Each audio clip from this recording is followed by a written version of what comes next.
Fix charge है आपके 200 रुपए। सर अगर मान लो आपने 3 यूनिट खर्च की इलेक्ट्रिसिटी की 3 यूनिट खर्च की, तो आपको 3 × 12 तो देना ही पड़ेगा, प्लस 200 अलग से देना पड़ेगा। तो ये क्या है सर, ये आ जाएगा 236। तो ये 200 जो है ना ये फिक्स है। तो सेमी वेरिएबल का मतलब ये होता है कि एक सर्टेन लेवल तक फिक्स है, उसके बाद वेरिएबल बन जाती है, उसे हम कहते हैं सेमी वेरिएबल कॉस्ट। और सबसे बड़ा एग्जांपल इसका इलेक्ट्रिसिटी ही रहता है। आ जाओ अब देखो, कॉस्ट जो वेरिएबल है वो क्या रहती है, टोटल में चेंज होती है लेकिन पर यूनिट में सेम रहती है, फिक्स में टोटल में सेम रहती है, पर यूनिट चेंज होती है। अब आ जाओ सेमी वेरिएबल एक लेवल फिक्स, उसके बाद वेरिएबल, जैसे मैंने आपको एग्जांपल तो देख दिया था, फिक्स चार्ज वही इलेक्ट्रिसिटी वाला एग्जांपल है। अब उसके बाद आ जाओ सर सेग्रीगेशन ऑफ एसवीसी मतलब सेमी वेरिएबल कॉस्ट। अब देखो जो segregation of semi variable cost किया जाता है ना, वो बहुत सारे मेथड्स के थ्रू किया जाता है। हम एक मेथड यूज करते हैं, that is known as high low method, बहुत सारे मेथड्स और भी हैं इसके, बट हम सिर्फ हाई लो मेथड यूज करते हैं। हाई लो मेथड क्या कहता है sir, variable cost per unit आपकी कैसे निकाली जाएगी sir, variable cost per unit निकाली जाएगी change in cost divided by change in units. इसका मतलब क्या है, मान लो एग्जांपल के लिए इसको हम डेल्टा कहते हैं, डेल्टा को हम चेंज पढ़ते हैं, राइट। आ जाओ सर, मान लो यूनिट्स हमारी कितनी, सर हम पहचानेंगे कैसे सर कि ये क्या है हमारी, ये सेमी वेरिएबल कॉस्ट है। सेग्रीगेट करने के लिए हमें पहचानना भी तो पड़ेगा ना सर। सेग्रीगेशन का मतलब क्या, ये तो बता दो कि कितना पार्ट फिक्स्ड है और कितना पार्ट वेरिएबल है, ये निकालना चाहते हैं हम सेग्रीगेशन के थ्रू। अब सर हम पहचानेंगे कैसे कि कोई कॉस्ट हमारी फिक्स्ड है वेरिएबल है, देखो मतलब सेमी वेरिएबल है। अगर कोई कॉस्ट ना फिक्स्ड है ना वेरिएबल है तो वो सेमी वेरिएबल है, ना वो फिक्स्ड है ना वो वेरिएबल है तो वो सेमी वेरिएबल है। सर फिक्स कैसे होती है, जब वो हर लेवल ऑफ यूनिट पर सेम होती है। सर देखो 100 यूनिट बना रहे तो 2000 है, 200 यूनिट बना रहे तो 3000 है। सर मतलब क्या, फिक्स कॉस्ट तो नहीं है। वेरिएबल के लिए हमेशा पर यूनिट सेम रहती है, तो आ जाओ वेरिएबल चेक करो सर, 2000 डिवाइडेड बाय 100 कितना हो गया, 20 हो गया। नहीं सर, सर 3000 डिवाइडेड बाय 200 15 हो गया। सर कितना हो गया सर, 15 हो गया। तो मतलब पर यूनिट भी सेम है, तो ना ये फिक्स है ना ये वेरिएबल है। तो हम क्या करेंगे सर, हम करेंगे अगेन कैलकुलेशन कि हम वेरिएबल कॉस्ट पर यूनिट निकालेंगे। यहाँ पे क्या निकालेंगे, variable cost per unit. Sir देखो चेंज इन कॉस्ट कितना है सर, 3000 से 2000, 2000 से 3000 हो गया, यानी कि 1000 रुपए का चेंज आया कॉस्ट में। उसके बाद यूनिट्स में कितना चेंज है सर, 200 से 100 मतलब 100 से 200 यानी कि 100 का चेंज आया। तो कितना हो जाएगा सर, ये हो जाएगा रुपीस 10 पर यूनिट। मतलब एक यूनिट बनाने में हमें 10 रुपए की वेरिएबल कॉस्ट लगती है। यहाँ पे देखो वही लिखा है 10 रुपए की वेरिएबल कॉस्ट लगती है। अब अगर हम 100 यूनिट को कंसीडर करें, 100 यूनिट में 10 रुपए ले लो सर, 1000 रुपए।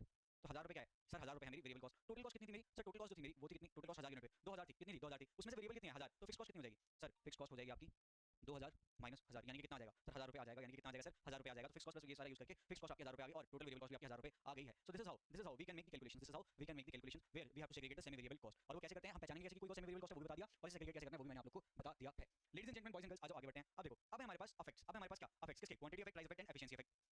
तो आ जाओ आ जाओ आ जाओ आ जाओ आ जाओ आगे बढ़ने से पहले ladies and gentleman, boys and girls, अगर यहाँ तक कि आपको सभी बातचीत सारी चीजें एकदम बढ़िया तरीके से क्लियर है, तो जल्दी से यार चैट बॉक्स में सीसीसी लिख देंगे, जल्दी से चैट बॉक्स में सीसीसी लिख देंगे कि यस सर यहाँ तक हमें ना कोई दिक्कत ना कोई परेशानी, सब कुछ एकदम बढ़िया तरीके से क्लियर है, जल्दी से लिख देंगे।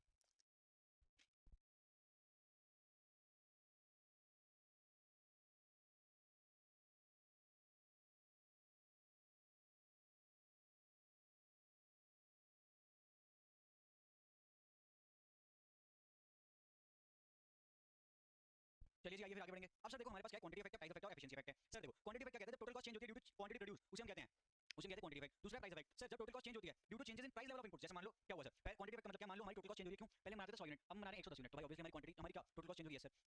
Similarly talking about price effect, मान लो सर पहले जो हमारा अभी प्लास्टिक था ना वो 10 रुपए केजी मिलता था, अब वो 10.5 पर केजी मिलेगा। सर हम बना 100 यूनिट हैं लेकिन हमारी जो कॉस्ट है वो तो बढ़ेगी ना, यस सर। दूसरा एफिशिएंसी इफेक्ट, जब टोटल कॉस्ट में चेंज आता है due to efficiency of input, मतलब हमारा एफिशिएंसी पहले कितनी थी सर, पहले हम 100% एफिशिएंसी के साथ करते थे, अब 95% एफिशिएंसी के साथ करेंगे, मतलब ज्यादा टाइम लगेगा। मतलब क्या ज्यादा टाइम लगेगा, तो ज्यादा कॉस्ट लगेगी। ये क्या है आपका एफिशिएंसी इफेक्ट है, ये क्या है आपका एफिशिएंसी इफेक्ट है। बहुत बढ़िया ला लो सीसी देने के लिए चैट बॉक्स में। अब आ जाओ सुनो, देखो sir quantity effect, cost change हो रही है due to change in quantity, उसका फर्क सिर्फ वेरिएबल कॉस्ट में आएगा। उसका फर्क किसमें आएगा सर, वेरिएबल कॉस्ट में आएगा। क्यों सर, क्योंकि फिक्स कॉस्ट फिक्स रहती है irrespective of level of production. तो आप क्वांटिटी 10000 से 20000 कर लो, फिक्स कॉस्ट फर्क नहीं पड़ेगा सर। प्राइस इफेक्ट, जब कॉस्ट में चेंज आ रहे हैं due to change in their price, sir price effect में वेरिएबल कॉस्ट में फर्क पड़ेगा, फिक्स कॉस्ट में फर्क पड़ेगा। मान लो यार आप लॉजिकली समझना, पहले आप रेंट 7 लाख रुपए महीना देते थे, अब आपसे उन्होंने कहा भाई 10% पड़ेगा, तो यानी कि आप 7.7 लाख रुपए पर मंथ दे रहे हो, तो आपकी टोटल कॉस्ट बढ़ेगी ना उससे। तो प्राइस इफेक्ट क्या है सर, आपके इनपुट की प्राइस बढ़ गई, आपके इनपुट की प्राइस बढ़ गए। So this is known as price effect. अब नेट न्यू अमाउंट कैसे मिलेगा, initial amount into 100 plus price effect divided by 100। अगर प्राइस इफेक्ट क्या हो सर, बढ़ रहा हो प्राइस तब, प्लस माइनस सर, अगर आपका प्राइस कम हो रहा होगा तो माइनस हो जाएगा। उसके बाद क्वांटिटी, उसके बाद आप लोगे क्या 100 divided by 100 plus efficiency effect. Sir ऐसा क्यों, एफिशिएंसी इफेक्ट को अगर मैं आपको बताऊं, अगर मैं आपको एग्जांपल लेके बताऊं तो आपको एफिशिएंसी इफेक्ट का एग्जांपल देखो देखो देखो, कहां गया कहां गया कहां गया कहां गया कहां गया, यहीं कहीं होना चाहिए वैसे तो। थोड़ा नीचे आना पड़ेगा।